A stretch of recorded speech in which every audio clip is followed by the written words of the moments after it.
नमस्कार विद्यार्थी मित्रांनो, पुन्हा स्वागत आहे आपल्या यूट्यूब चॅनल 3R मॅथ्स अकॅडमीमध्ये। मागच्या व्हिडिओमध्ये काय केलं होतं आपण, प्रॅक्टिस सेट 1.3 मधले क्वेश्चन नंबर 1 आणि क्वेश्चन नंबर 2 सॉल्व्ह केले होते।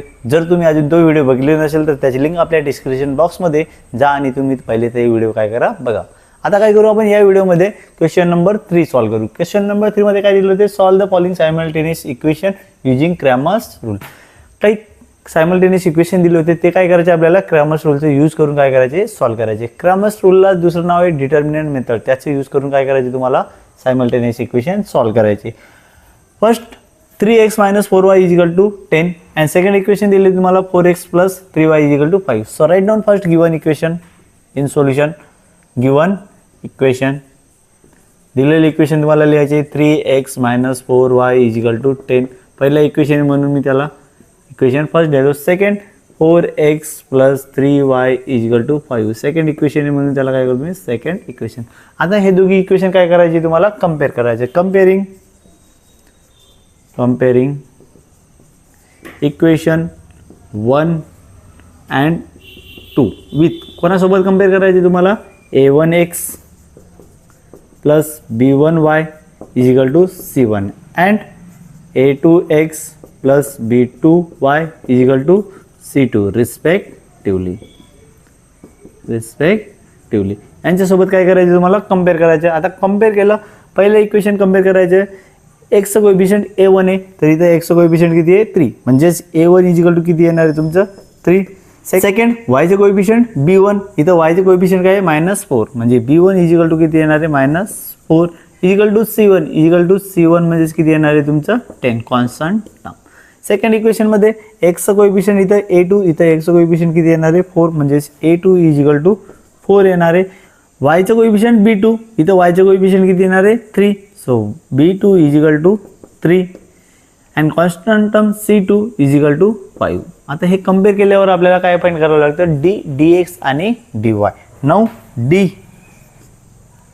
= a1 a2 b1 b2, coefficient of x and coefficient of y चे कॉलम घ्यावं लागतं आपल्याला। a1 3 and a2 is a 4, b1 b2 -4 3। आता हे डिटर्मिनंट कसं सॉल्व्ह करायचे तुम्हाला माहिती आहे, क्रॉस मल्टिप्लाय करणार आपण, 3 × 3 -4 × 4 -4 × 4। नाउ सिम्प्लिफाय, 3 × 3 9, साइनचे मल्टिप्लिकेशन -, 4 × 4 16, दिस = 25, म्हणजे d ची व्हॅल्यू किती येणार आहे तुमची, 25। असंच काय करावं लागेल तुम्हाला, dx आणि dy पण काढून घ्यावं लागेल। d ची किंमत काढली मित्रांनो, आता काय करू आपण, dx।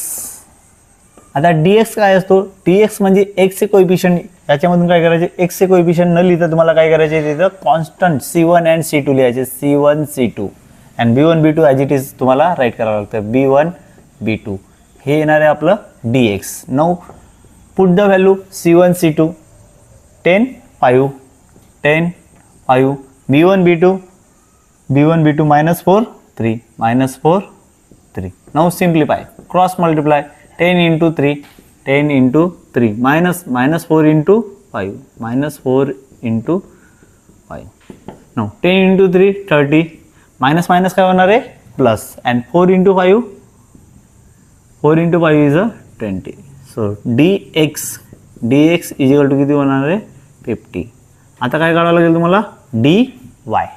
Now dy, how to find dy, आता y चे कोएफिशिएंट b1 आणि b2 हे लिहावं लागणार नाही, त्याच्या जागेवर काय लिहावं लागेल तुम्हाला, constant term c1 c2, a1 a2 as it is राहणार आहे, a1 a2 and constant term c1 c2, put the value a1 a2 3 4 and constant c1 c2 is 10 5 10 5। Now simplify this determinant, 3 × 5 -10 × 4 10 × 4, so 3 × 5 is 15, -4 × 10 4 × 10 is 40, this = -25। 14 मधून काय करणार आपण, 15 काढणार आणि 40 हा biggest number आहे, त्याच्यापुढे मायनस साईन आहे म्हणून काय देणार मायनस. हा काय आलो आपलं dy. आता dx आणि dy निघाला. Now using Cramer's rule.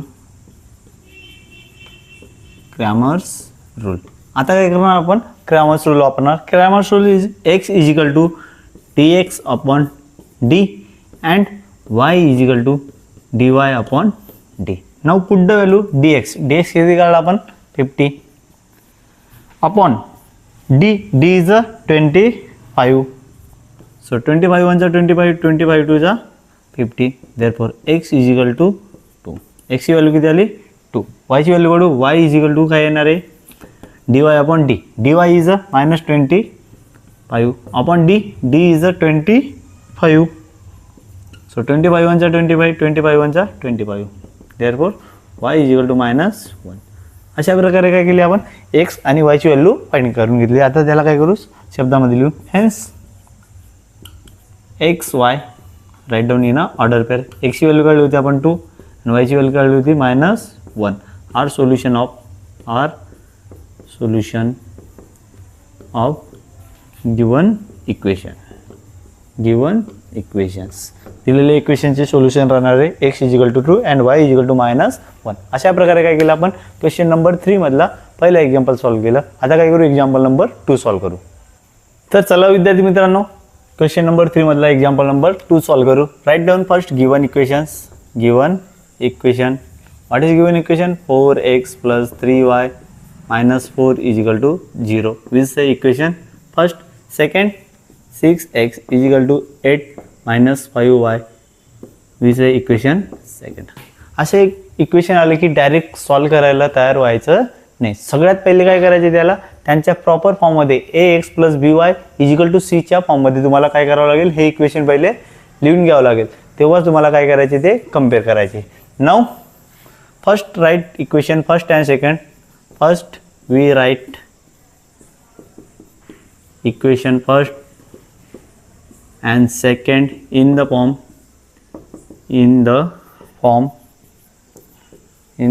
कोणत्या फॉर्म मध्ये ax + by is equal to c. सगळ्यात पहिले काय करावं लागेल तुम्हाला या फॉर्म मध्ये ते इक्वेशन लिहून घ्यावं लागेल. सो फर्स्ट इक्वेशन काय होणार आहे 4x + 3y. आता कॉन्स्टंट टर्म काय करावं लागेल तुम्हाला राईट हँड साईडला पाठवावं लागेल. सो -4 होता तो काय होणार आहे +4 and we say equation number 3. Now second equation इथं 6x आहे. आता इकडचं -5y काय करावं लागेल तुम्हाला लेफ्ट हँड साईडला आणावं लागेल. सो 6x तो -5y आहे तो काय होणार +5y is equal to right hand साईडला काय राहणार फक्त 8. This is equation number 4. आता काय करू शकता तुम्ही कम्पेअर करू शकता. So comparing equations 3 and 4 with कोणासोबत कम्पेअर करायचे तुम्हाला a1x + b1y is equal to c1 and a2x + b2y is equal to c2 respectively. यांच्यासोबत कम्पेअर करायचे तुम्हाला. a1 काय येणार आहे तुमचं 4. So a1 is equal to 4. x coefficient राहणार आहे.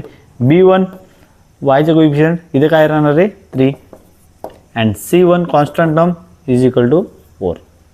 नेक्स्ट x चा कोएफिशिएंट a2 इथे x चा कोएफिशिएंट किती राहणार आहे 6.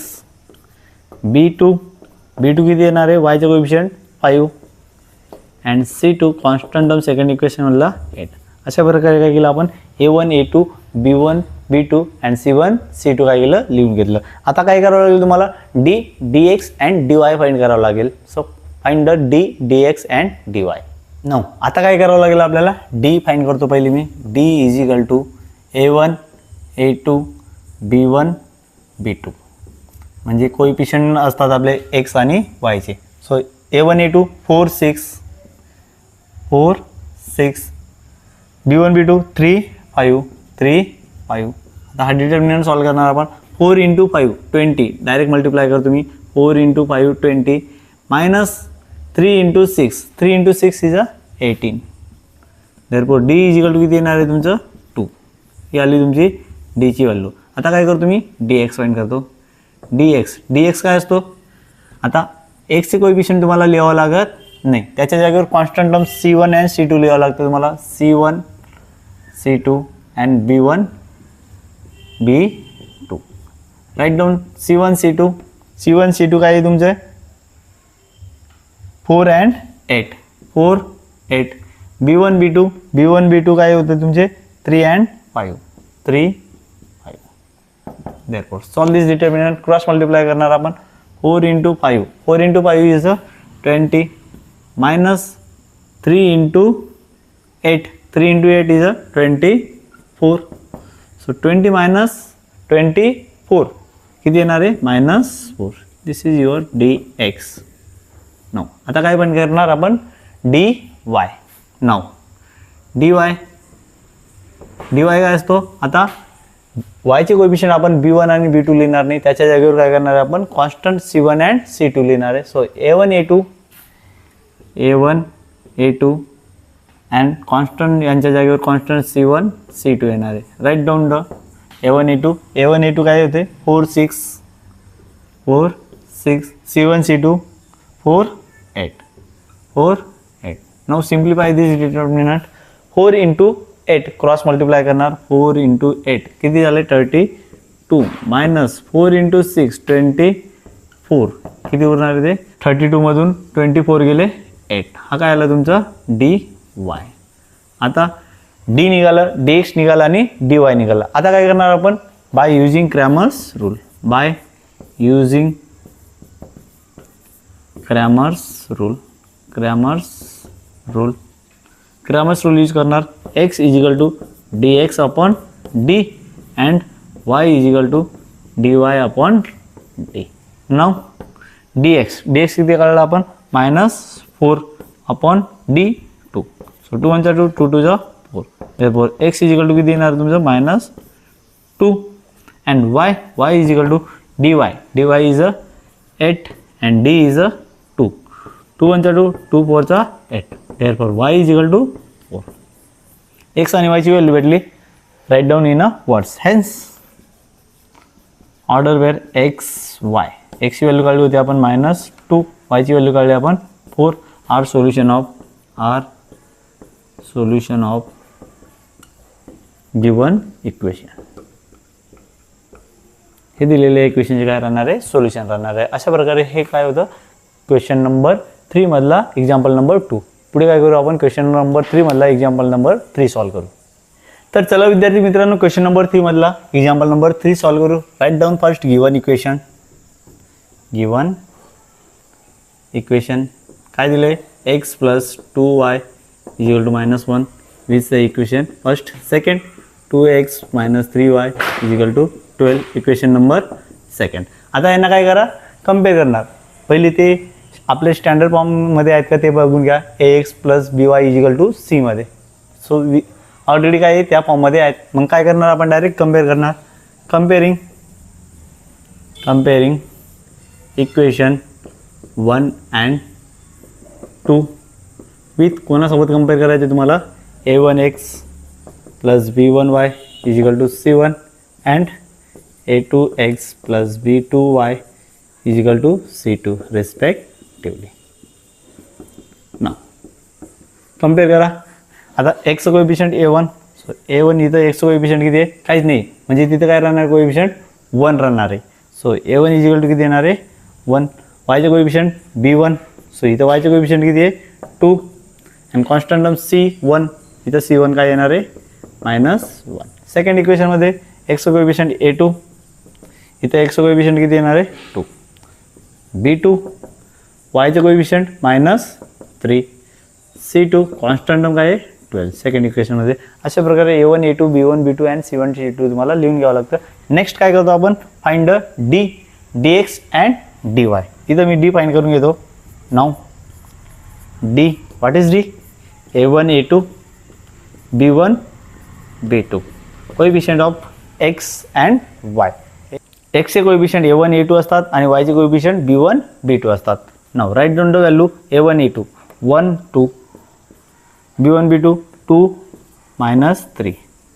Solve cross multiply 1 into -3 -3 minus 2 into 2 4 किती होणार आहे -3 -4 मायनस मायनस प्लस होणार आणि साइन कोणतं येणार आहे minus. So -7 this is a D.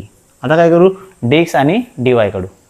Now dx काय राहणार आहे आपण इथं जे x कोएफिशिएंट a1 a2 असतात त्याच्या जागेवर c1 c2 and b1 b2 as it is येणार आहे. b1 b2 हा dx right down the value c1 c2 -1 12 -1 12 b1 b2 काय होते 2 3 नाउ सिम्प्लिफाय -1 इंटू 3. आता मायनस मायनस काय होऊन जाणार आहे प्लस 1 इंटू 3 3 मायनस 2 इंटू 12 24. आता 3 मधून 24 काही जाणार नाही. 24 मधून आपण 3 काढू 21 आणि साइन कोणता देणार minus. So this is a dx.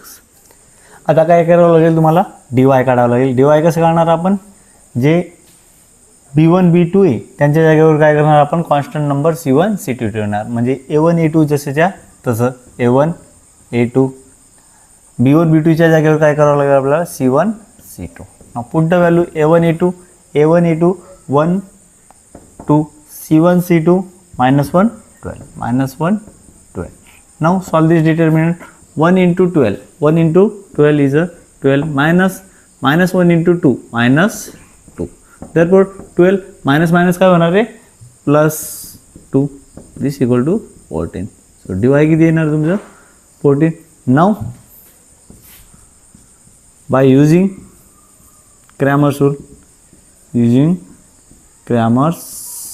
rule काय यूज करणार आपण Cramer's rule. So x is equal to dx upon d and y is equal to dy upon d. Put the value dx is a -21 and d किती काढलं होतं आपण -7.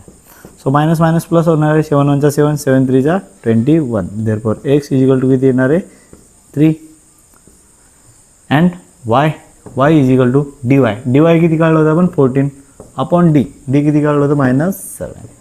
So 7 1 7 7 2 14. Therefore y is equal to काय येणार आहे हा minus येणार आहे -2. x आणि y ची व्हॅल्यू निघाली. आता काय करणार त्यांना ऑर्डर पेअर मध्ये लिहिणार. सो हेन्स x ची व्हॅल्यू 3 y ची value -2. Are solution of given equations. अशा प्रकारे काय केलं आपण क्वेश्चन नंबर 3 मधले 3 एक्झाम्पल सॉल्व केले मित्रांनो. याच्या पुढचे 3 एक्झाम्पल काय करणार आपण पुढच्या व्हिडिओमध्ये सॉल्व करणार आहे. परंतु अजून तुम्ही आपल्या यूट्यूब चॅनल 3R मॅथ्स अकॅडमीला सबस्क्राईब केलं नसेल तर पहिले लवकर सबस्क्राईब करा. कारण बोर्डाचे पेपर जवळ येते. आपल्याला पार्ट 1 आणि पार्ट 2 चे सगळे प्रॅक्टिस काय करायचे सॉल्व करायचे. त्याच्यासाठी तुम्हाला काय करावं लागेल आपल्या यूट्यूब चॅनल 3R मॅथ्स अकॅडमीला सबस्क्राईब करावं लागेल, व्हिडिओला शेअर करावं लागेल आणि लाईक करावं लागेल. थँक्यू.